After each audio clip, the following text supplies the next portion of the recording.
Bismillahirrahmanirrahim. Assalamualaikum warahmatullahi wabarakatuh. Waalaikumsalam. Innal hamdalillah nahmaduhu wa nasta'inuhu wa nastaghfiruh wa na'udzu billahi min shururi anfusina wa min sayyiati a'malina. Man yahdihillahu fala mudilla lahu wa man yudlil fala hadiya lahu. Asyhadu an la ilaha illallah wa asyhadu anna Muhammadan 'abduhu wa rasuluhu la nabiyya ba'dahu. Allahumma shalli 'ala sayyidina Muhammadin wa 'ala alihi wa sahbihi ajma'in, amma ba'd. Alhamdulillah alafa bainana wa alafa baina qulubina wa aslahna wa amsayna bi ni'matil iman wa bi ni'matil ikhwana thaniyan salatan wa tasliman ala nabiyyina Muhammad sallallahu alaihi wasallam alladhi huwa uswatuna wa qudwatuna ila yaumil akhir. Alhamdulillah, Bapak-bapak jemaah musalla al-Jumat yang dirahmati Allah Subhanahu wa taala. Puji syukur kepada Allah Subhanahu wa taala yang telah melimpahkan taufik dan hidayah keberkahan kepada kita semua, dan sama-sama mengharapkan daripada syafaat baginda Rasulullah sallallahu alaihi wasallam, dan tentunya kita kembali kepada apa yang disyariatkan oleh Allah Subhanahu wa taala, sebagaimana Allah Subhanahu wa taala dan Rasulullah sallallahu alaihi wasallam menyampaikan di dalam Al-Quran bahwa orang-orang yang bertakwa kepada Allah Subhanahu wa taala itulah orang-orang yang senantiasa melaksanakan apa yang diperintahkan oleh Allah Subhanahu wa taala, ikhlas dengan ketetapan Allah dan qadar oleh Allah Subhanahu wa taala. Dan begitu juga orang-orang yang senantiasa sabar atas setiap apa yang diberikan ujian kepadanya, sehingga dia menjadi orang yang senantiasa, ya, baik itu dalam keadaan kesulitan, dalam keadaan kehimpitan, ya, atau dalam keadaan leluasa dari rezeki Allah Subhanahu wa taala, senantiasa bersyukur kepada Allah Subhanahu wa taala. Imma kesyukurannya itu karena musibah yang diberikan oleh Allah, yang musibah itu merupakan teguran, yang merupakan bisa jadi bagian daripada menghapus dari segala dosa dan kesalahannya. Dan begitu juga bisa juga daripada nikmat yang diberikan oleh Allah Subhanahu wa taala. Murni memang itu adalah nikmat karena ketakwaannya, karena pengabdiannya, karena ibadahnya, muamalahnya sesama manusia itu baik karena Allah, atau ya nilai daripada, ya, harta atau kenikmatan dunia ini yang diberikan Allah Subhanahu wa taala kepada kita, tapi kita sadar bahwa kita tidak pantas untuk menerimanya. Maka ini bagian daripada istidraj Allah Subhanahu wa taala untuk mengingatkan kembali kepada kita. Kalau memang kita sadar, ya, kita menyadari bahwa masih banyak kekurangan, masih banyak ibadah yang kita sudah lewati, ya, atau kewajiban-kewajiban yang sudah kita tinggalkan. Akan tetapi ternyata Allah Subhanahu wa taala masih memberikan, melimpahkan rezeki bertambah sampai tidak terhitung jumlahnya. Nah, ini bagian daripada istidraj Allah. Hati-hati, ya, dengan hal ini. Maka Rasulullah SAW mewanti-wanti kita tentang istidraj ini, ya, karena dia akan bisa memakan, ya, menghanguskan, dan tatkala kita tidak diberikan hidayah oleh Allah Subhanahu wa taala akan semakin terjerumus, dan bahkan akan mengucapkan, ya, mengatakan tidak ada gunanya beribadah, ada gunanya salat, ngaji, dan juga miskin, ya, begitu-begitu saja. Ya, sedang saya masih salat bolong-bolong, meninggalkan salat dan yang lain, masih diberikan, ya, keluasan rezeki, masih diberikan, ya, kelapangan rezeki dan seterusnya. Maka ini yang menjadi kehati-hatian kita dalam istidraj atau harta yang diberikan oleh Allah Subhanahu wa taala kepada kita. Akan tetapi itu bagian daripada yang kita tidak menyadari bahwa harta itu bagian daripada teguran oleh Allah Subhanahu wa taala. Coba yang dirahmati Allah Subhanahu wa taala, kita melanjutkan kajian kita di pekan sebelumnya tentang masih dari bab salat. Ya, kemarin tentang memakruhkan salat apa saja, yang membatalkan salat apa saja. Yang sedikit kita review tentang yang membatalkan salat itu semua hulu, yang berlalu min syariat atau min rukun min takbiratus shalah, yakni meninggalkan semua rukun-rukun yang menjadi kewajiban atau rukun-rukun yang harusnya dilaksanakan di dalam salat atau syurut sihhatus salat. Salah satunya adalah meninggalkan takbiratul ihram. Kita sudah jelaskan, begitu juga dengan niat, begitu juga dengan tatkala terlupa dalam tasyahud, maka diganti dengan sujud tilawah. Maka berikutnya yang membatalkan salat yakni adalah bergerak dengan sengaja yang berlebih-lebihan. Begitu juga dengan senyum dan tertawa. Senyum dan tertawa tanpa ada sebab, atau mengeluarkan perkataan yang memang tidak ada hubungannya dengan bacaan salat. Maka itu bisa membatalkan salat. Lalu kita melanjutkan kepada pembahasan tentang al-qadha' salat. Apa yang menjadikan seseorang itu boleh mengqadha, mengqadha salatnya. Nah, sebagian besar di masyarakat kita, tatkala dia meninggal dunia, baik ibu kakek, misalnya orang tua dan seterusnya, terkadang kita mengibaratkan itu ingin mengqadhakan salatnya atau menggantikan salatnya, itu tidak bisa. Jadi kalau orang yang sudah meninggal itu idza mata fa'ada min qata'an ila al-talah. Semua amalan anak Adam itu kalau dia meninggal maka semuanya terputus kecuali tiga. Sedekah jariyah yang sudah dia lakukan, al-ilmu yang tafa'u bi, ilmu yang bermanfaat yang sudah dia share, dia bagikan, dia ajarkan, bukan hanya ilmu dunia saja. Lalu yang ketiga itu waladun salihun, anak yang berbakti, yang mengingat orang tuanya, mengirimkan surat Al-Fatihah pahalanya, membacakan Al-Quran, menghadiahkan pahala kepada kedua orang tua yang sudah meninggal atau kerabat karibnya atau orang muslim yang sudah mendahului. Nah, tentang sholatnya, zakat, hajinya dan semua saumnya dan segala itu sudah terputus semua. Tidak bisa kecuali ada nazar. Kecuali ada nazar semasa hidup orang tuanya, tahun depan saya akan kurban. Kita kan dia sudah mulai sekarang ini sudah mengumpulkan hewan kurban untuk tahun depan. Itu sekira cukup bagus supaya meringankan juga, supaya bisa menabung dan seterusnya. Jadi niat kita nazar, ternyata sebelum Idul Adha dipanggil oleh Allah Subhanahu wa taala. Maka nazar ini wajib ditunaikan. Maka itulah kemarin menjadi kurban wajib yang tak boleh diambil sedikit pun dagingnya. Nah, ada pembagian sepertiga. Tatkala dia kurban sunnah, maka itu baru mendapat bagian-bagian yang sudah ditentukan dalam hadis. Maka kurban itu ada wajib karena nazar, seluruhnya diserahkan. Semuanya seluruhnya diserahkan, dibagikan. Nah, sehingga ini jamaah Allah Subhanahu. Maka tatkala mengganti ada niat kita, memang bagus niatnya, membayar fidyah bahasanya, membayar ganti rugi. Pertanyaannya ganti rugi apa dulu fidyahnya? Kalau dia misalnya istri kita nifas atau dia melahirkan, tahun ini melahirkan, karena mungkin semakin semangatnya gitu entah itu istri yang kedua atau yang ketiga, istrinya istri muda gitu, jos terus, tahun ini ngelahirin, tahun depan lagi ketemu lagi Ramadan sampai gak bisa puasa. Tahun depan dia berpuasa masih sedang menyusui, 2 tahun baru dia bisa puasa. Tahun depan lagi ternyata hamil lagi, anak yang keberapa gitu terus. Maka ini boleh dimaksudkan membayar fidyah. Maka Imam Syafi'i mengatakan 2 ketentuannya. Dia harus membayar fidyah dan mengganti puasanya, tetap harus puasa. Tapi di mazhab yang lain mengatakan cukup membayar fidyah saja dengan hadis dari Imam Bukhari, begitu juga dengan para sahabat yang lain, hanya membayar fidyah. Berapa fidyahnya? Jumlah yang ditinggalkan.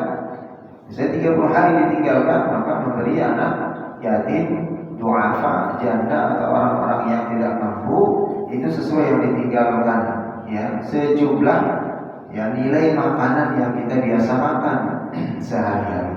Kalau berasnya misalnya, maka di mazhab Syafi'i itu bahkan dikatakan lebih ketat, dia harus membayar dengan beras. Maka di kampung-kampung tidak jarang kita temukan dengan bahan makanan pokok, memang bahasanya di dalam hadis tersebut.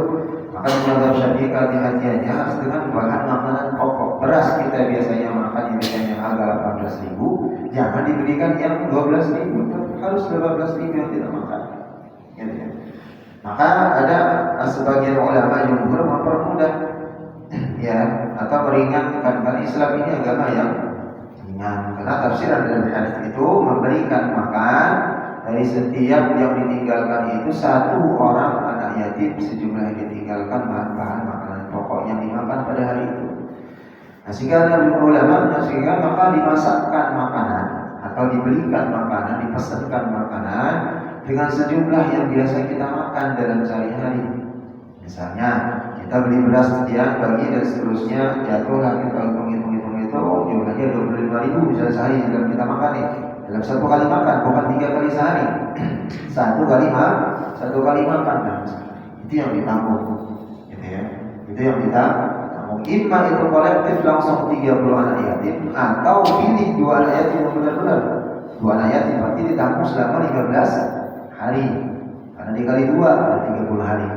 Atau 1 anak yatim ya 30 hari betul ya, supaya kita tak repot, ada kemudahan lagi, langsung saja 30 hari dikasih makan. Maka lebih bagus, lebih baik, karena sedekah itu memang harus yang lebih baik, yang lebih baik dan lebih banyak yang kita cintai. Kalau kita hitung-hitung jumlahnya, misalnya makan 1 kali kita dalam sehari itu 15.000 misalnya ya. Nasi uduk sekarang pakai telur sudah berapa kali tadi? 15.000, 14.000 ya? Ya kan? Nasi uduk orek tempe kasih telur cacahan itu cukup 15.000 ya. Kalau kita beli makan ketemunya 15.000 Ustaz, jangan pas-pas 15.000, tambahin 10.000 jadi 25, dapatlah ayam potong tambah apa dan seterusnya. Maka itu bagian dari sedekah ya. Maka ini yang Allah Subhanahu wa taala. Jadi mengqadha salat ini bukan seperti itu. Kemarin sudah kita bahas di awal pembahasan orang-orang yang dibolehkan mengqadha salat ya, yang diantaranya adalah orang yang hilang ingatannya ya. Contohnya dia tertidur, maka salatnya itu harus sesuai dia kapan dia bangun dan tersadar. Tidurnya dia biasanya lewat ya, masih Bapak ingat ya, ketika dia tidur ternyata subuh lewat, zuhur lewat, bangunnya asar, lewat salat subuh, salat zuhur. Nah, tatkala dia bangun salat azan tatkala waktu asar itu, maka dia menunaikan, kalau dia menemukan di musala dia ada jamaah salat asar, maka wajib dia ikut jamaah dulu salat asar. Lalu selesai salat asar baru ingatnya dia itu melaksanakan salat subuh dengan salat zuhur yang tertinggal. Ya. Jadi lihatkan prioritasnya. Nah, sehingga tidak ada istilah orang meninggalkan sholat. Maka para ulama ya berbeda pendapat tentang bagaimana tentang mengqadha sholat ini. Wajib bagi orang yang lupa atau tertidur, ini wajib dia mengqadha. Tatkala dia terlupa dan tertidur, tatkala dia terlupa, kapan waktunya dia ingat, itulah wajibnya dia harus menunaikan sholat. Nah, tatkala dia tertidur, kapan dia bangun dan ingat, dan waktu itu juga segera dia langsung menunaikan salat yang tertinggal. Sebagaimana yang disebutkan Rasulullah SAW dalam sebuah hadis, ya, yang mana Rasulullah SAW bersabda, "Innahu laisa min naumi tafriqun, innama tafriqu fil yaqadhihi." Tidur itu bukan kelalaian. Seseorang itu tidur bukan karena kelalaian. Dia tidurnya karena capeknya, letih dan seterusnya, itu bukan lalai. Sesungguhnya kelalaian itu terjadi saat tidak tidur. Orang lalai itu terjadi saat tidak tidur, kata Rasulullah SAW. Fa idza nasiya ahadukum salatan aw nama anha falyusalliha idza dzakaraha. Maka jika seseorang itu atau salah seorang dari kalian ya lupa atau tertidur ya, dan belum salat, maka salatnya itu ketika dia sadar atau bangun dari tidurnya. Maka ini yang dikatakan oleh Rasulullah SAW dan diambil oleh jumhur ulama, sebagian besar para ulama menerangkan bahwa orang yang tertidur dan terlupa itu ya wajib sholatnya tatkala dia terbangun dan tatkala dia ingat. Ya, orang yang pingsan tidak wajib mengqadha daripada salatnya, kecuali jika ada cukup waktu untuk bersuci ketika ia sadar. Berarti tatkala dia pingsan misalnya sekarang menjelang daripada Isya ya, belum dia salat, bangun itu menjelang subuh tatkala azan. Kalau waktunya dia ada kesempatan untuk bersuci berwudu maka wajib dia sholat. Tapi tak ada waktu dia tidak ada waktunya dia sholat karena dia pingsan, bukan tidur sengaja, tiba-tiba pingsan karena sakit, langsung dia koma misalnya. Ya, bangunnya akan menjelang subuh, habis waktu isya. Ya, tidak ada waktu dia akan bersuci maka tidak wajib berwudu, tidak wajib dia sholat. Ya, tapi tatkala ada kesempatan dia akan berwudu maka wajib hukumnya dia untuk sholat. Maka Abu Razzaq meriwayatkan dari An-Nafi' bahwa Ibnu Umar ya radhiyallahu anhu pada suatu ketika jatuh sakit. Ya, Ibnu Umar ini jatuh sakit, anaknya Umar bin Khattab, hingga pingsan dan tidak bisa sholat. Setelah sadar dia tidak melakukan sholat yang tertinggal. Jadi Ibnu Umar ya sakit, beliau jatuh pingsan sampai pingsan sakitnya karena sakitnya saking parahnya ya tertinggal beberapa sholatnya. Sehingga tatkala dia sadar beliau tidak mengqadha atau melaksanakan atau mengganti. Ibnu Al-Jurayz meriwayatkan dari Ibnu Qawais ya dari ayahnya an Adi, seseorang yang jatuh sakit atau lalu dia pingsan maka tidak sadar, ia tidak wajib mengulangi sholatnya. Nah, sama halnya dengan orang yang sakit dalam kondisi koma. Sadar enggak? Sadar. Ya, kalau dia memang sudah tidak sadar. Ya, maka di sini ada sebagian masyarakat, ya bagaimana cara kita untuk bisa tatkala dia komanya ada seminggu, 2 minggu, ada yang sampai bertahun-tahun koma. Ya, seketika itu saya waktu tugas di Tangerang, ya, waktu itu saya pernah tinggal di Tangerang itu kalau tidak salah 3 tahun ya. Tatkala membuka cabang baru di lembaga Quran dan lembaga Ruqyah Syar'iyyah waktu itu di kalau tidak salah di tahun 2005-2006 ya. Tatkala itu ada seorang nenek-nenek, dia sudah koma 5 tahun. 5 tahun. Coba bayangkan 5 tahun koma 5 tahun. Jadi sudah dikatakan oleh dokter sudah sekian segala macam tidak ada penyakit. Tadi koma. Ya. Dalam konteks dia koma ini tidak ada sama sekali reaksi, ya, hanya bisa minum, dikasih minum makan, makannya dari minuman saja, dikasih vitamin dari minuman itu. Tapi matanya tertutup, mulut tidak terucap dan gerakan tidak ada dan seterusnya. Ya, tatkala ditanyakan riwayatnya seperti apa, dulu ternyata nenek ya dari penuturan anak-anaknya pernah ya dan sering waktu mudanya itu pakai susu, terus pakai banyak menyimpan zimat dan seterusnya. Ya sudah, sekarang kumpulkan semua zimat anak-anaknya yang pernah menyimpan dan seterusnya, ya langsung diruqyah, ya bagian dari yang memang dipasangkan daripada susu itu. Nah seketika baru tumben anaknya melihat ibunya itu, nenek itu nangis waktu diruqyah, dibacakan ayat ruqyah. Padahal tidak ada reaksi sama sekali, gitu ya. Setelah beberapa kali ruqyah yang kedua dan ketiga baru meninggal. Karena memang dokter mengatakan tidak ada harapan lagi. Nah kalau seperti ini memang tidak sadar. Nah salah satunya memang ya sebagian masyarakat kita untuk mempermudah dan menghilang atau meringankan daripada adab dan dosanya, ada sebagian sedekahkan dengan niatan bernazar dengan sedekah itu semoga disembuhkan penyakitnya atau disegerakan meninggalnya. Jadi ada 2 pilihan memang seperti itu. Ya, diangkat penyakitnya oleh Allah Subhanahu wa taala kalau ada yang kita temukan itu dengan wasilah apa, kita niatkan sedekah anak yatim yang ngasih makan atau undang anak yatim di sana membacakan ayat Al-Qur'an ya dengan niatkan untuk meruqyah supaya disembuhkan penyakitnya, atau 2 dimudahkan oleh Allah Subhanahu wa taala supaya dia diambil atau wafat. Karena dengan dia semakin lama koma itu justru semakin memperparah atau menyiksa. Ya sama, maaf kita analogikan. Sekarang bapak dibeli hewan kurban. Salah satu sunnahnya apa? Menajamkan di pisau, langsung putus ya 2 saluran nafas dengan saluran makan.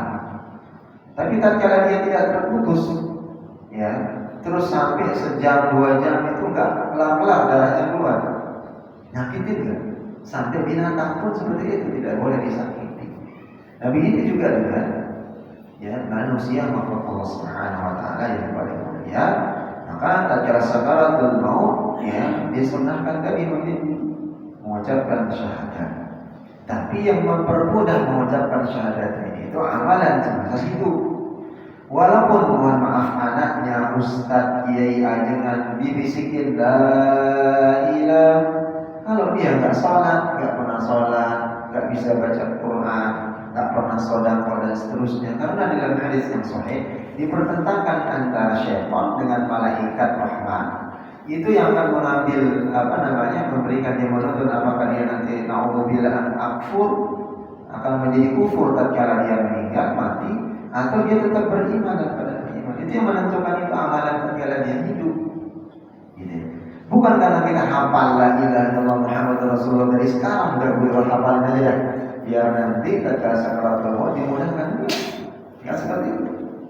Nah sehingga di zaman Allah Subhanahu wa taala tatkala Ibnu Umar gitu Julais dari bapaknya, beliau juga seorang jatuh sakit dalam pingsan, maka ketika disadar dia tidak wajib mengulangi salat. Maka orang yang dalam kondisi sakaratul maut, dan sering kita temukan ada yang mengatakan mati suri, yang meninggal sejenak, boleh meninggal dimandikan, boleh dikafan, tiba-tiba hidup, kalau itu diajar dan seterusnya. Sama kita tatkala kita tidur itu kan kita mati sejenak, kita mati sejenak, lalu kita bangun dan kita dihidupkan oleh Allah Subhanahu wa taala. Maka tidak jarang Bapak-bapak tatkala kita sebelum tidur niat, ya Allah, saya besok niat mau sholat tahajud, bangunkan saya jam 3 malam, mudahkan bangunnya, atau mempermudah ya Allah, mudahkan bangunkan saya untuk melaksanakan. Secara otomatis luar biasa itu langsung saraf dan segala macam kita itu bangun tiba-tiba.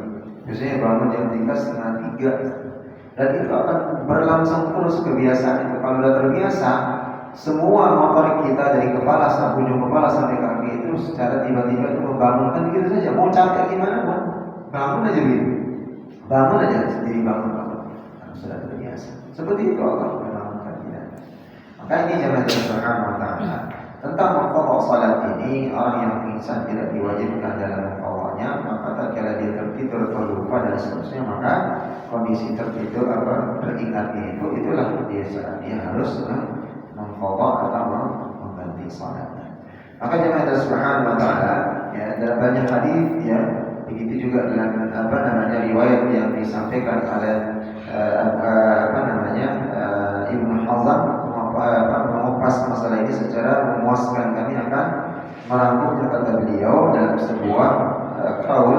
Adapun orang yang meninggalkan salat dengan sengaja hingga waktu salat habis, sengaja ini bukan karena tidur, bukan karena dia bisa, sampai waktu habis, maka ia tidak akan mampu menebusnya.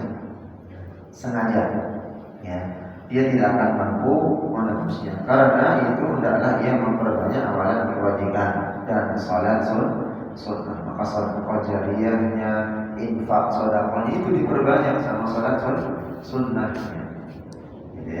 Maka itu begitu juga kata Ibnu Taimiyah, orang yang meninggalkan salat dengan sengaja sampai dengan batas waktu akhir, dia tidak akan bisa mampu menebus daripada salatnya. Maka tadi salat qajariyah, amalan yang lain diperbanyak. Begitu juga dengan salat sunnah dan yang lainnya. Adapun orang yang meninggalkan salat dengan sengaja sendiri, kata sebagaimana Ibnu Hazm mengatakan, karena itu hendaklah ia memperbanyak amalan kebajikan, begitu juga hendaklah ia memperbanyak amalan hal-hal yang berkaitan tentang amalan-amalan yang mendukung daripada amalan-amalan yang wajib.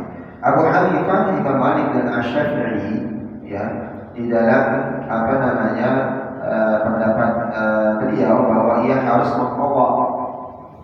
Abu Hanifah, Imam Malik, begitu juga dengan mazhab Syafi'i, tatkala dia sengaja meninggalkan salat, dia wajib hukumnya mengqadha bila waktunya, atau mengqadha bila waktunya sudah habis. Dia sengaja meninggalkan, dan waktunya sampai habis, maka dia wajib harus mengqadhanya. Maka bahkan Imam Malik dengan Abu Hanifah mengatakan bahwa barang siapa yang meninggalkan salat atau beberapa salat, ia boleh mengqadha. mengqadha sebelum salat yang yang waktunya tiba. Jadi dia boleh mengqadha beberapa salat yang sudah dia tinggalkan. Ini apabila salat yang sengaja ditinggalkan itu sebanyak 5 kali salat ya fardu atau kurang, baik waktu salat yang tiba itu ya bagian dia waktunya sudah habis atau belum. Akan tetapi kalau lebih dari 5 waktu ya berarti sehari semalam ini ya lebih dari 5 waktu salat fardu hendak ia memulai dengan salat yang tiba waktunya terlebih dahulu. Jadi diurutkan ya, dari awal ditinggalkan subuh, zuhur dan sampai dengan subuh, maka diurutkan kembali dari awal waktu zuhur mengqadhanya sampai dengan datang waktu subuhnya. Maka ini jemaah subhanahu wa ta'ala kehati-hatian kita, dan bahkan dari bab salat yang awal jumhur ulama mengatakan orang yang sengaja meninggalkan salat maka dihukumi kufur ya, terutama di mazhab Syafi'i. Ya, sehingga tentunya kembali lagi ya, kehati-hatian kita dalam konteks ini ya jangan sampai ya sengaja dalam meninggalkan ya ada waktu ya jangan sampai kita terlena dengan waktu itu. Sebagaimana ya Rasulullah SAW menyampaikan dalam sebuah hadis, "Man fatatuhu salatuhu al-'asri fa ka'annama wutira ahlahu wa malahu." Barang siapa yang tertinggal salat asar sampai waktunya habis, yang meninggalkan salat asar sampai waktunya habis, maka ia seperti kehilangan keluarga dan hartanya. Jadi sengaja meninggalkan salat asar sampai waktunya habis sama halnya dia ketinggalan daripada keluarga, istri, anak-anaknya dan seluruh hartanya. Itu kata Rasulullah SAW.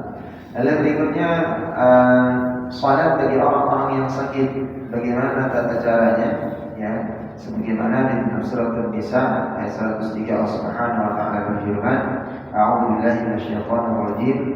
Dan di sini Allah Subhanahu wa taala yang menyampaikan, "Fa idza qadaytumus salata fadhkurullaha qiyaman wa qu'udan wa 'ala junubikum fa idza qama'nantum fa aqimus salata inna as-salata kanat 'alal mu'minina kitaban mawquta."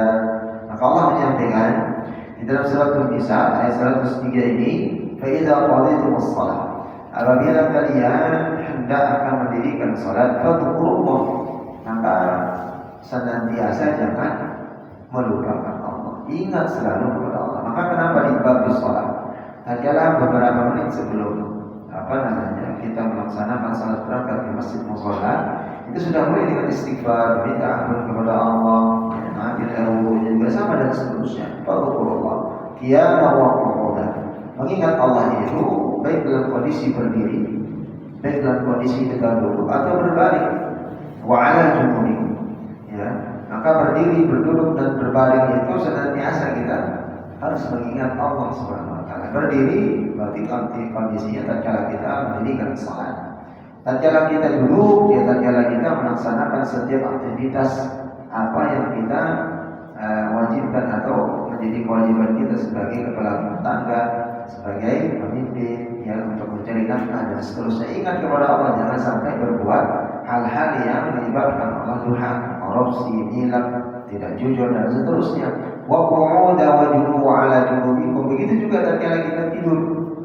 Ya, tidurnya kita sebagaimana kita sampaikan tadi itu adalah matinya sejenak, dan kalau kita dibangunkan Allah Subhanahu wa taala maka kita berdoa kepada Allah Subhanahu wa taala, alhamdulillahilladzi ahyana ba'da amatana wa ilaihi nusyur.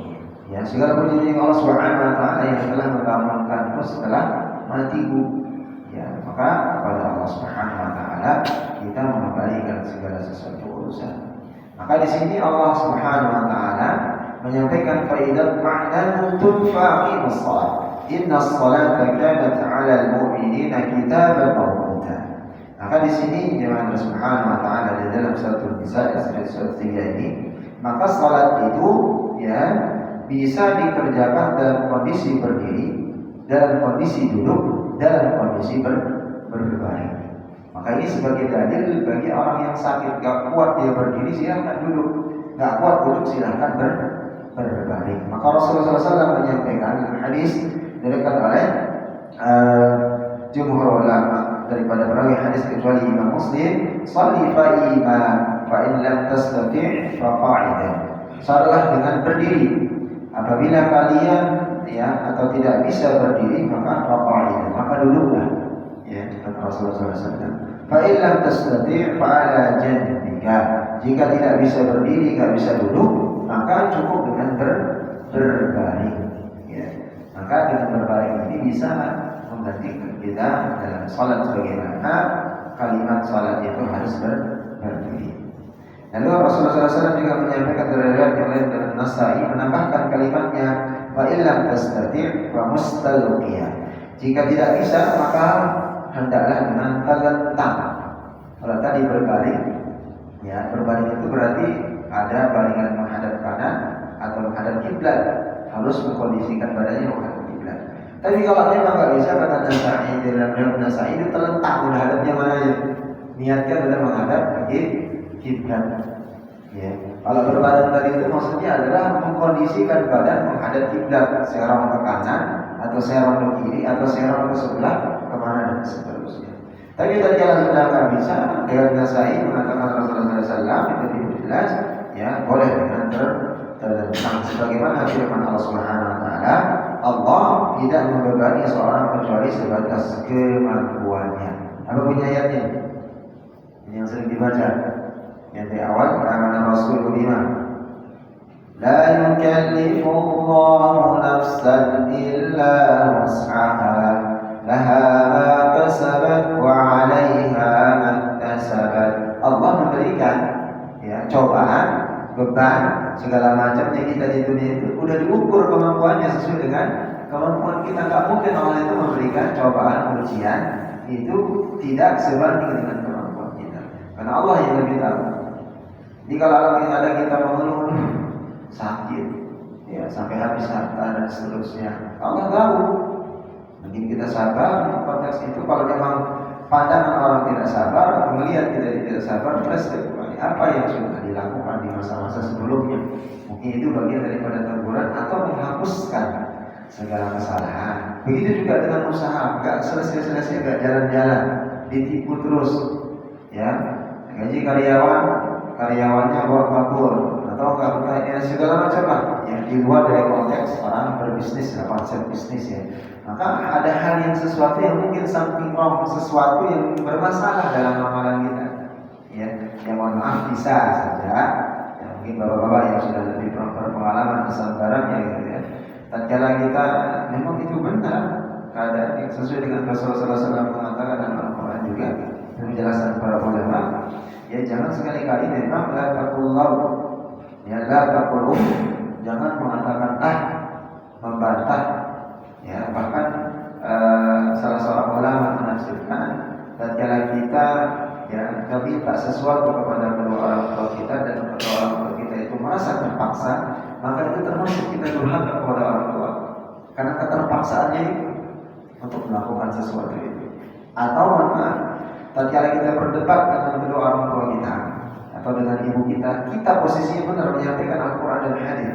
Ibu nggak boleh begini-begini, dan ibu kita merasa terpaksa atau mengikuti atau merasa tertekan dengan apa penjelasan kita, hati-hati. Itu bagian juga dari kita durhaka kepada orang tua. Dan itu yang disampaikan di dalam Al-Quran, bahwa kedurhakaan itu bisa menjadikan, mohon maaf ya, baik itu kita berkeluarga, baik itu kita berbisnis, baik itu segala sesuatunya itu akan dipersulit oleh Allah Subhanahu Wa Taala. Ya, percaya nggak percaya bapak-bapak, ya ibu-ibu yang masih hadir dan tentang anaknya itu. Ya, karena memang doa terutama ibu ini mustajab. Ya, tidak ada di atas permukaan bumi ini yang doanya semustajab selain doa orang tua, terutama ibu. Ya boleh dibuktikan kalau masih hidup orang tua, kalau sudah meninggal di antara keduanya, ya tinggal kita berusaha saja dengan konsep ilmu ekonomi dan ketelatenan, ketelitian, juga dengan ketekunan kita. Ya.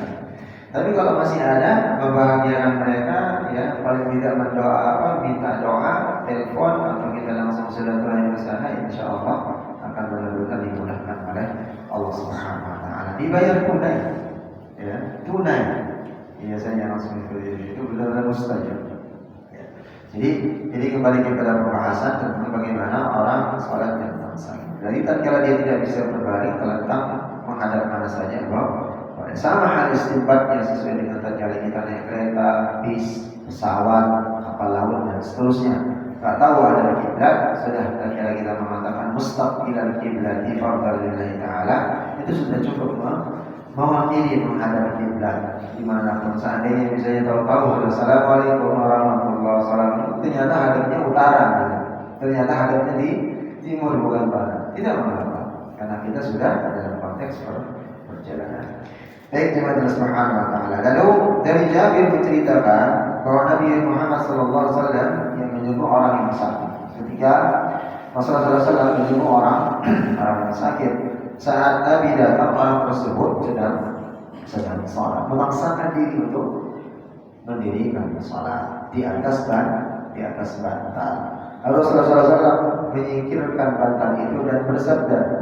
Jadi beliau sedang menyuruh orang sakit, ternyata menemukan orang sakit itu sedang memaksakan diri sholat untuk bertuku di atas bantal. Langsung Rasulullah SAW ambil bantalnya. Selain bersabda, "Sholli 'alal ardi in istata'."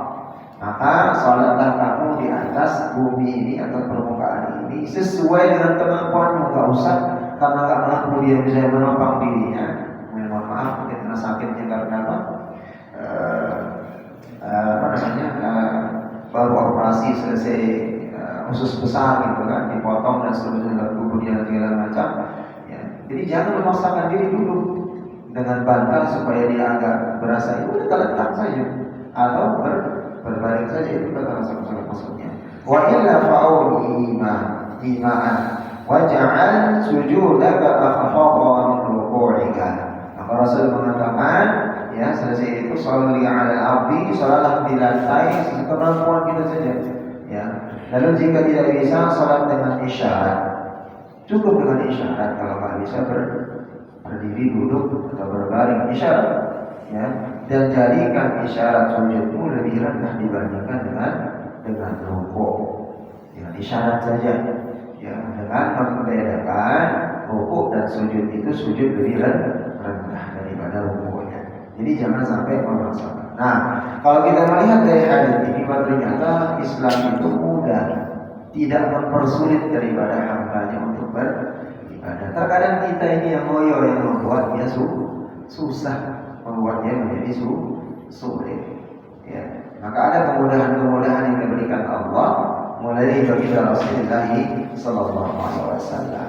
Maka ada pun yang dimaksud kata tidak bisa, yang di dalam hadis ini istata, atau kalau nggak bisa ya silakan duduknya, kalau nggak bisa duduk silakan berdiri dengan isyarat. Maksudnya di sini para ulama ahli tafsir hadis mengatakan kesulitan dia atau takut bertambah sakitnya itu semakin tambah sakit, sulitnya dia duduk misalnya, ya dia sengaja atau ingin lebih sempurna supaya duduk, tapi ternyata dia tidak bisa dan bertambah semakin sakitnya kalau dia duduk, maka dia berbaring. Ya. Kalau berbaring misalnya merukukkan dirinya, gerakan itu cukup dengan isyarat kedipan mata atau isyarat, itu sudah cukup, bisa juga konteks itu. Maka Ali radhiyallahu anhu riwayat hadis Rasulullah sallallahu alaihi wasallam, yusalli al-maridhu fa iman istata'a. Orang yang sakit itu hendaknya salat dengan berdiri. Kalau itu dia berdiri, jika dia mampu berdiri. Ya, fa illam yastati' shalla qa'idan. Enggak bisa dia berdiri, cukup dengan duduk. Ya. Fa illam yastati' an yasjuda aw ma'a bi ra'sihi wa ja'ala sujudahu akhfadu min ruku'ihi. Maka tatkala dia tidak bisa duduk, ya, tidak bisa duduk atau jika dia tidak bisa sujud, hendaklah ia memberi isyarat saja. Ya. Dengan apa? Dengan kepala. Dengan kepala sujudnya lebih rendah dibandingkan rukuknya. Dalam kondisi duduk, ya, dia nggak bisa misalnya kalau kondisinya diri, nggak usah berdiri. Ya, isyarat saja turunin kepala, itu rukuknya maka lebih rendah lagi itu sebagai syarat untuk sujudnya. Maka Ali juga mengatakan dalam hadis Rasulullah SAW, "Fa'illam yastati", tak bisa juga dia dengan begitu. Maka yusalli qa'idan yusalli ala janbihi al-ayman mustaqbil al-qiblah. Nah, ini yang kita sampaikan. Kalau memang dia tidak bisa duduk dengan isyarat kepala rukuknya dia rendahkan, sujudnya lebih rendah lagi, maka cukup boleh dia dengan berbaring ke samping kanan menghadap arah kiblat. Ya, berbaring ke samping sebelah kanan, tapi wajib menghadap kiblat. Itu berbaring. Lalu berikutnya paling rendah, fa'ilam yastati' yusalli 'ala janbil ayman yusalli mustalqiya bijlahu mimma yalil qiblah. Maka tatkala dia tidak mampu berbaring menindihkan atau membaringkan kepadanya ke arah kiblat yang sebelah kanan, maka cukuplah salatnya dengan telentang dan kakinya berada di arah kiblat. Cukup telentang kakinya saja ke arah kiblat. Jadi ini tata cara orang salat tatkala sakit. Jadi misalnya kalau misalnya atau posisi misalnya dia operasi sebelah sini, ya nggak bisa duduk, nggak bisa berdiri, cukup dengan berbaring. Mau dia ke sebelah kanan, nggak mungkin dibelakang sebelah sini atau infusnya sebelah sini, cukup telentang saja. Tapi dengan syarat kakinya yang menghadap kiblat. Ya. Bisa kira-kira lebih baik Pak. Ya, kalau memang nggak bisa ngangkat badan, kan tatkala diangkat sakit semua, ada penyakitnya ada. Ternyata kanker prostat.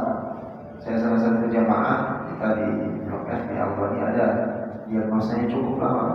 Bolak-balik ke rumah sakit hernia, terus apa yang dikira bisa? Hernia kan? Terus yang di Tol Timur apa? Diterang keluarga. Ya diagnosa belum ketemu. Diambil sum-sumnya sama tes DNA darah itu sakit. Gak ketemu lagi sampai ke Ciptok, sampai baru beberapa waktu lalu sudah didiagnosa kanker prostat. Kanker gimana? Sampai dokter Halim juga sampai terkala ini itu gak bisa kesentuh. Kita toilet dikit itu sakitnya luar biasa, semua kepada mana. Jadi bingung mau diapain. Tatkala mau mohon maaf ya qada hajat di kamar mandi diangkat gak bisa. Orang dipegang sakit, kesentuh sama kainnya dikit gitu aja gak bisa. Apalagi dia mau harus berbalik badan, itu luar biasa sakit. Sampai nangis-nangis nahan sakit. Alhamdulillah dengan izin Allah tatkala diagnosa ya ada 2 orang yang memang ajal itu dari Allah Subhanahu wa taala. Seharusnya dia yang lebih parah. Ternyata ada dua jamaah yang biasa itu duluan meninggal dan dia masih sehat sekarang dan udah lebih baik. Jadi lebih baik, sudah tidak sakit lagi oleh segala macam. Ya, tapi memang tadi dampaknya karena lambat diagnosanya, penglihatannya sudah berkurang. Ya, jadi tidak bisa melihat kalau kurang kalau kita ke depan begini gitu itu baru. Beliau kenal orang. Tapi subhanallah, ya, siapa namanya saya sahabat Rasulullah SAW yang buta bela-belain tetap sholat jamaah ke masjid. Diabadikan di hadis Rasulullah SAW dan diturunkan juga tentang hal ini kewajiban laki-laki. Ya, kalau dia buta tapi kupingnya masih dengar nggak? Dengar kan? Sampai diturunkan tentang kewajiban ya seorang laki-laki untuk memberikan salat dan sunnah Rasulullah SAW untuk sholat berjamaah di masjid. Siapa namanya? Di Umi Maktum. Ya? Di Umi Maktum. Ya. Siapa nama lengkapnya? Hah? Ya, itu belakangnya kan itu. Abi Umi Maktum. Depannya apa? Saya Lupa ya. Ya, baik terima kasih PR ya. Biar bukan depannya. Ya, salah satunya itu ya. Tatkala Rasulullah dia minta keringanan kepada Rasul. Ya Rasulullah SAW, atau orang yang buta nggak bisa melihat, bolehkah aku punya keringanan untuk bisa nggak sholat ke masjid? Kata Rasulullah SAW, boleh, khusus bagi karena sudah terbentak. Terkadang dia begitu. Tapi ternyata ditanya kepada Rasul, kamu dengar azan gak? Kalau dengar, kalau dengar udah wajib tetap. Gimana caranya? Luar biasa caranya. Diikat ya tali tambang dari Masjid Nabawi sampai ke rumahnya. Itulah yang tentu dia suruh ngikutin tali. Ya. Jadi ini yang menjadi sebuah konteks kita. Nah, beliau juga bapak ini luar biasa. Ya, ukurannya pakai tunjang, nggak kuat naik lantai 2 karena sholat kita di lantai 2. Ya, itu yang membuat bapak-bapak yang mohon maaf, yang kepala 5 yang nggak kuat naik itu jadi kuat. Di bawah aja pakai tunjang, penglihatannya kurang kuat sampai naik ke atas gitu. Karena kita ya mendesain masjidnya itu sholat di atas, ya, jadi di bawah nggak dipakai memang untuk sholat. Nah sekarang berubah, yang sudah kepala 5 ke bawah untuk sholat dikasih layar TV yang berapa puluh ini dulu, kelihatan imam semua kelihatan, muadzin segala macam pertama kelihatan. Khusus bagi yang yang tidak kuat naik ke atas ya. Ya tapi karena memang begitu, kadang yang muda-muda ikut-ikutan juga ya, yang umur masih 30, 40 masih kencang-kencang gitu. Nah jadi itu konteksnya kesemangatan di dalam beribadah. Jadi yang Allah Subhanahu wa taala, semoga Allah Subhanahu wa taala berikan kemudahan kita dalam beribadah, dan tentunya ingatan kita ini menjadi berkaca kepada saudara-saudara yang tidak kuat tapi kita masih diberikan kemampuan ya, segera untuk bisa melaksanakan kewajiban Allah. Dan tentunya ada bagian-bagian yang memang masih kita mengambil peranan ya dalam dakwah ini ya, kalau kemampuan dalam finansial, ekonomi harus memang lebih aktif dalam melihat sisi kiri kanan dan orang-orang yang terdekat ya. Dan tentunya begitu juga dalam ilmu ya, bermanfaat, bisa kemanfaatan ilmunya untuk menambah ya, dari keimanan di saudara-saudara Allah. Insyaallah nanti juga ada syah kita lanjutkan ya, disiapkan pertanyaan, baik itu mungkin pertanyaan dari seputar kajian kita atau mungkin yang lain. Insyaallah kalau misalnya kebenaran tentang Allah Subhanahu wa taala, kesalahan pribadi saya sendiri, kita tutup dengan doa majelis. Subhanallah wa bihamdihi, asyhadu an la ilaha illa anta, astaghfiruka wa atubu ilaik. Assalamualaikum warahmatullahi wabarakatuh.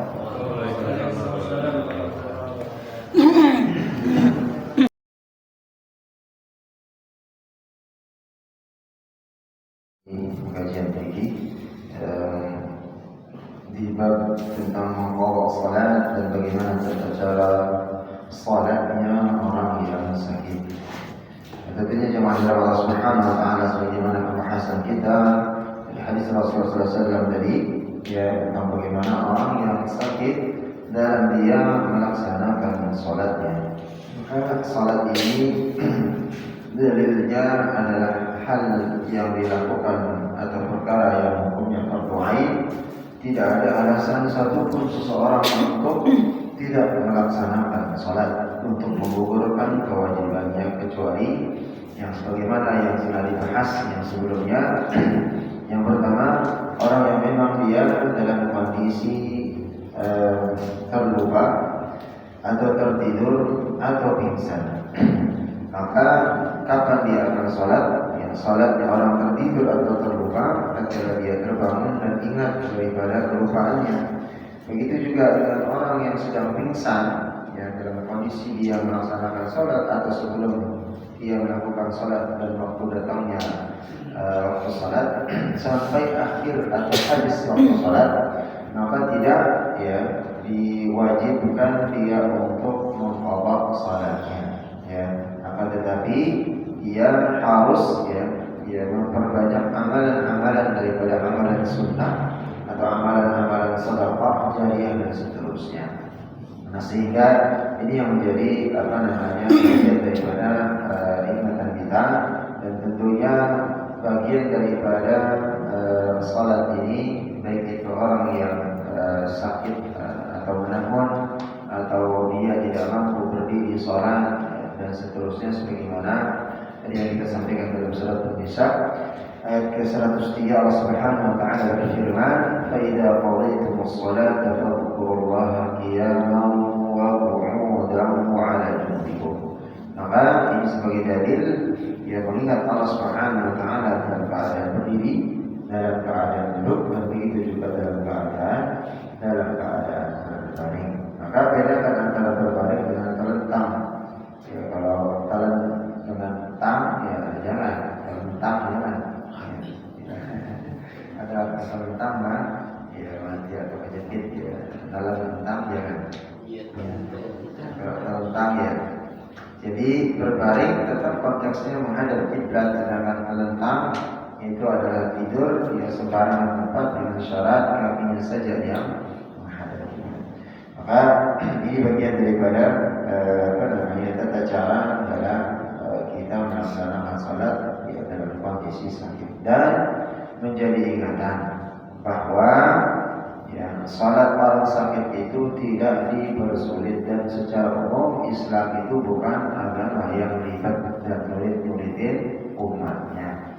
Sehingga tatkala tidak kuat, Rasulullah SAW sebagaimana dalam hadis yang tatkala beliau menjenguk seorang yang sakit tadi, Nabi datang lalu melihat orang itu memaksakan diri karena dia tak bisa duduk, salatnya di atas bantal supaya lebih kuat duduknya. Rasul mengambil bantalnya seraya bersabda, "Shalli 'alal ardi." Salat cukup di lantai yang istaqam sesuai dengan kekuatan kemampuan. Wa ila fa'u iman wa ja'ala junudaka akhfa wa muqrika. Maka cukup dengan itu. Kalau nggak cukup atau nggak kuat, silakan dengan isyarat saja. Dengan isyarat membungkukkan ruku itu tatkala ruku atas sujudnya itu dibelah daripada rukunya, lalu berikutnya kalau tidak kuat cukup dengan berbaring. Wallahu a'lam. Ada pertanyaan? Ustaz, tentang tadi kalau salah satu syarat jadi takbiratul ihram tadi waktu kita menjadi makmum perlu Allahu Akbar tidak seperti itu. Apa itu? Salat. Yang tadi harus takbiratul ihram. Salah satu salat. Kalau kita menjadi makmum perlu harus. Tatkala menjadi makmum tetap takbir kan? Tetap takbir menjadi walaupun makmum menjadi imam itu tetap takbir. Takbirnya imam tidak menggantikan takbirnya makmum. Jadi gantikan imam itu adalah bacaan sholat.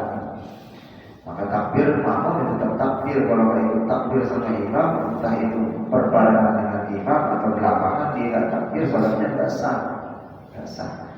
Sama pada penjelasan kita tentang bagaimana orang tatkala dia masuk telat buru-buru ingin dapat satu rakaat, langsung Allahu Akbar atau Allahu Akbar, nggak niat, lupa niat, langsung sujud atau ruku ikut.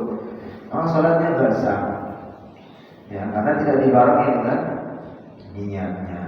Begitu juga dengan takbirnya. Jadi takbir dulu, entah itu masalahnya nanti tertinggal lagi sampai sholatnya selesai dari imam, yang menjadi masalah. Tetap dia terhitung dari dia bagian daripada dapat pahala, tetap pahala jamaahnya tetap. Justru yang tidak boleh itu adalah terburu-buru, berlari-lari, buru-buru sampai masjid ngos-ngosan, menyebabkan dia lupa dengan niat atau takbiratul ihram. Maka kalau kamu terburu-buru, lebih awal mempersiapkan diri untuk mengerjakan sholat. Wajib. Orang yang uzur atau yang Sudah tua. namanya pikir itu kewajiban sholatnya gimana? Ada orang uzur dan dia ikut itu tahu kan? Tahu lupa. Tadi misalnya kalau gelas sekarang itu gelasnya mana? Kita masih ada dan seterusnya. Maka ini digolongkan sama dengan orang yang tidak sadar, sama dia dengan tatkala dia pelupa. Orang yang lupa, nah kapan dia sadarnya, dia ingat saya belum sholat, itulah dia sholat. Tapi selama ini pikun terus bagaimana kondisi sholatnya? Sadarnya dia itu sholat. Maka di sinilah perlunya pendampingan anak, pendampingan orang yang memang mengasuhnya. Jadi ajak sholat bareng, tatkala dia terlupa, ingatin. Ini waktu sholat sudah masuk, lupa lagi tadi udah sholat, misalnya udah sholat tadi yang sholat gitu ya. Mana dia padahal dia belum sholat. Tapi kalau sudah sholat, masa mau sholat dua kali mahmah sudah dihari. Karena memang kondisinya sudah kita. Maka salah satu kata Rasulullah SAW, orang yang termasuk menghafal Quran, orang yang menghafal Quran dan dia hafizul Quran, maka Allah Subhanahu Wa Taala akan menghilangkan penyakit pikun. Salah satu penyakit yang dihilangkan nanti semasa tua sampai dia hayat atau akhir hayat yang menjemput. Yang hafal Quran salah satunya kelebihannya kalau setelah itu disirnakan yang namanya penyakit pikun, lupa, supaya lupa sampai akhirnya pelupa yang masuk di sini terkira dia akan lanjut usia, tetap akan kuat ingatannya. Ya. Nah itu salah satu kelebihan yang diberikan Allah Subhanahu Wa Taala kepada orang menghafal Al-Quran. Maka sedikit demi sedikit terus mengkondisikan diri ya semampunya, ya, jangan sampai nanti ya sampai kita mohon maaf sakaratul maut ajal menyebut belum bisa ngaji gitu. Ya, belum bisa ngaji. Harapan kita dari mana? Baik itu yang untuk daripada amalan kekurangan amalan kita atau yang menjadi peneman nanti di kuburan. Sudah begitu. Jadi dihukumi bisa jadi dia menjadi pelupa. Kalau memang tetap konteksnya dia menyentuh, kalau memang belum sholat mengatakan sholat, nah tadi dibimbingan. Kalau memang tetap begitu ya bagaimana? Yang dipaksakan ya tidak bisa. Ya konteksnya. Maka disinilah makanya ada kita diajarkan doa. Ya diajarkan doa Rasulullah SAW selesai sholat. Salah satunya adalah apa? Jangan menjadikan atau ya kita menghilangkan atau menjauhkan kita dari penyakit pikun. Apa masalah doanya? Percaya? Sehingga ya. Allahumma inni as'aluka ilman nafi'an. Nah, itu ilman nafi'an. Ya. Nah, termasuk itu dia doa datanya. Ya. Minal jubni wa Allahumma inni a'udzubika minal jubni wal kasal malas dan seterusnya. Ya, jadi itu bagian-bagian daripada doa yang diajarkan oleh Rasulullah SAW. Salah satunya adalah supaya tidak dijangkiti penyakit pikun, supaya kita dalam beribadah itu senantiasa ingat. Ada orang yang kalau di takbiratul ihram dia berulang-ulang Allah sampai imam sudah rukuk masih Allah, tidak yakin dengan takbirnya. Dia mau nyatukan antara niat takbirnya, tatkala dia takbir niat itu nyatu gitu, barengan. Allah niatnya dalam niat sholat di dalam hati dia niat dan sampai takbir. Kalau belum pas saja. Jadi tidak seperti itu Islam mengajarkan. Ya. Itu mempersulit diri. Ya. Niat itu hanya dua Allah sudah mengatakan cukup dengan dalam hati cukup. Dengan bahasa apapun Allah itu paham. Tapi kalau dilafalkan ya bila Arabi supaya tidak membatalkan sholat.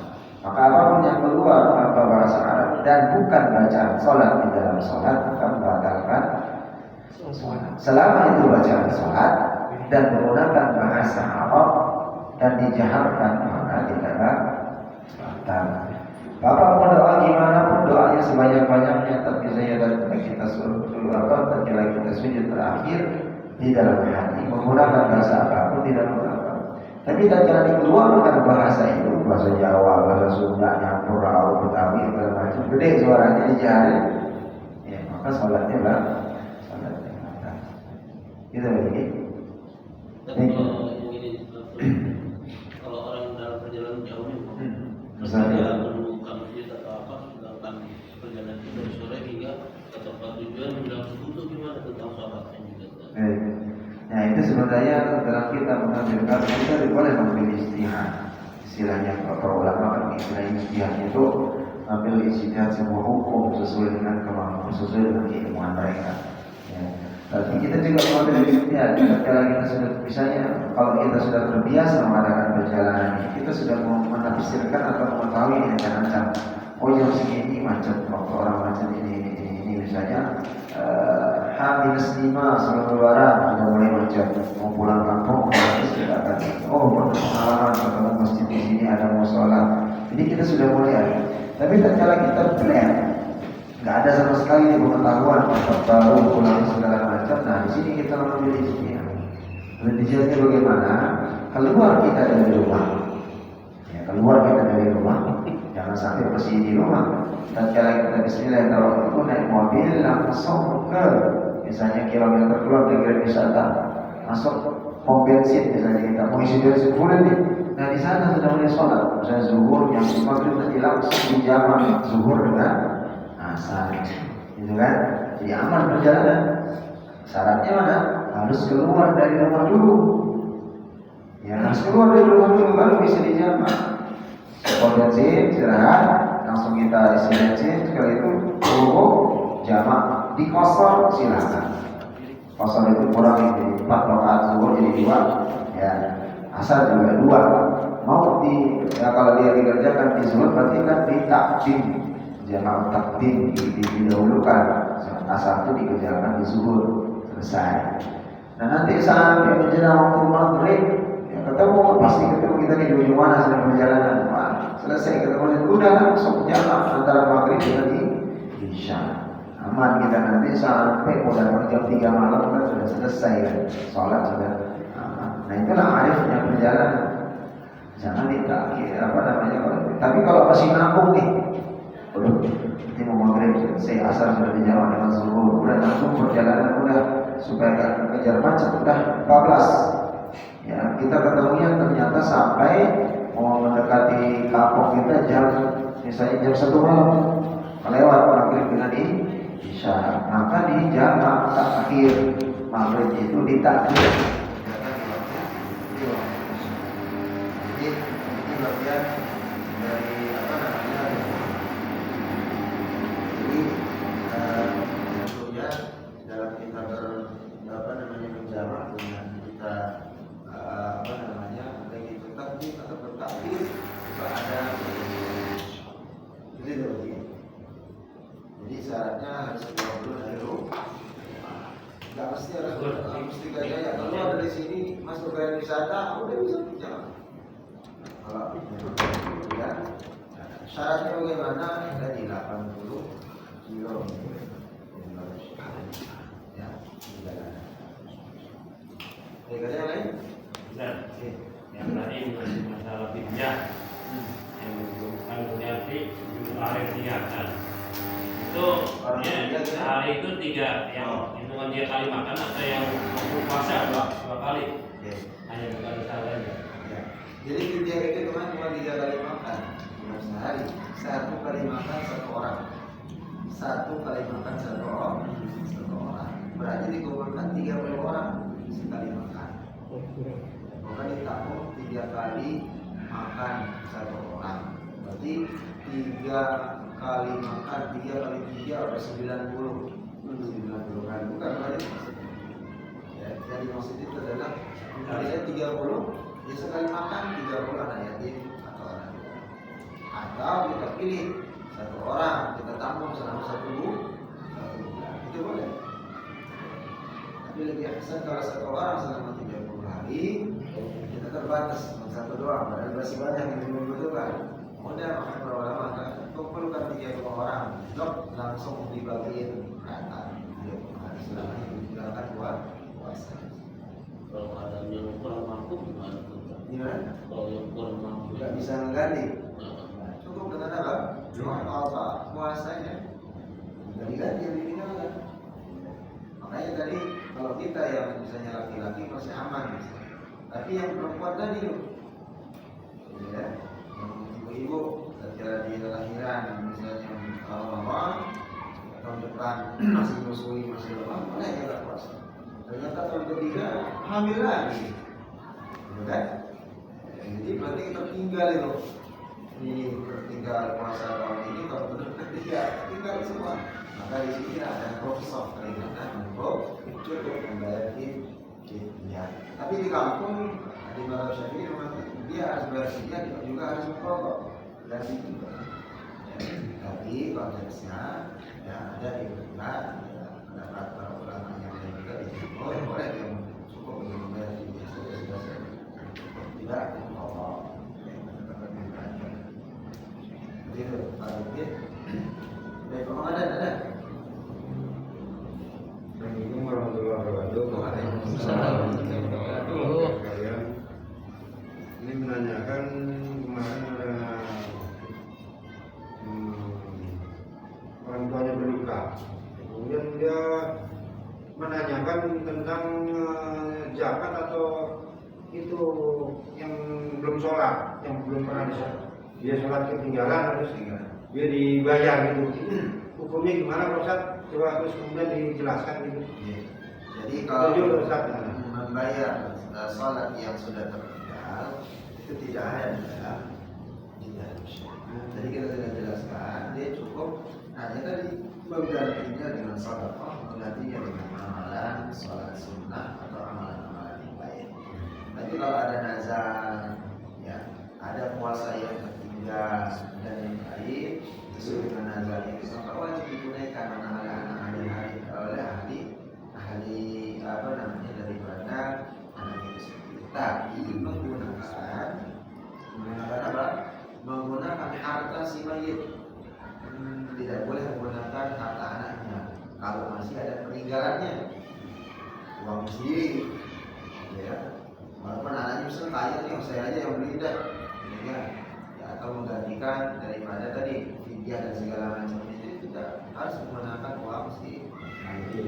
Kalau memang ada harta yang ditinggalkan, disebabkan ini atau ini.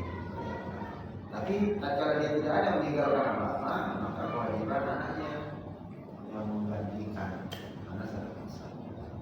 Ya. Jadi istilahnya untuk membayar sholat yang tertinggal itu tidak cukup kalau belum sedekahkan disedekahkan. Itu apakah imam yang memesan-mesannya nasi disedekahkan anak yatim atau dibagikan dengan uang atau disedekahkan ke musola yang ada di bangunan atau yang lain. Baik, ada yang lain? Cukup? Ya tuh, tentang perpindahan sholat dari sunnah ke wajib ke sunnah yang lain atau perpindahan tempatnya itu ada teksnya, ada hadisnya dari Rasulullah apa hanya apa namanya dari ulama saja istilah? Ya untuk sebagai apa namanya kita sholat sunnah, sholat wajib berpindah-pindah tempat maksudnya. Ya. Kita memang hadis dari Rasulullah SAW. Hadis tentang Rasulullah SAW. Nanti pada hari kiamat, ya tempat bekas sujud kita atau bumi yang kita pinjam untuk beribadah itu akan menjadi saksi. Itu akan menjadi saksi. Maka Rasul mengatakan para sahabat membiasakan diri untuk bisa memindahkan diri atau berlainan tempat ketika dia melaksanakan sholat. Tatkala dia sholat sunnah, ya tatkala sholat wajib juga, tatkala dia sholat wajib, tatkala dia berjamaah, jangan kanan.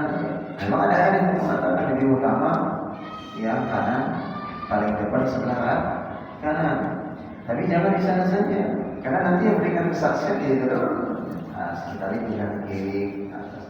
Nah begitu juga dengan sunnah, sholat sunnah, ya, atau sholat rawatib. Maka tempat satu, ya sholat wudunya, ya satu tempat, nanti lagi pindah di ba'diyah atau sholat tahiyatul masjidnya, ba'diyah qadiyahnya di tempat yang lain.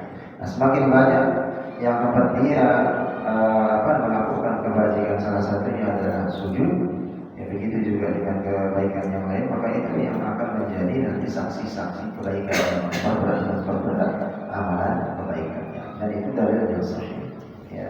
Karena bunyi kalimat di dalam Al-Quran juga ada, ya di surat Al-Zalzalah, ya Allah Subhanahu wa taala berfirman, "Idza zulzilatil ardu zilzalaha wa akhrajatil ardu athqalaha wa qala al-insanu ma laha yawma idzin tuhaddithu akhbaraha yawma idzin tuhaddithu akhbaraha."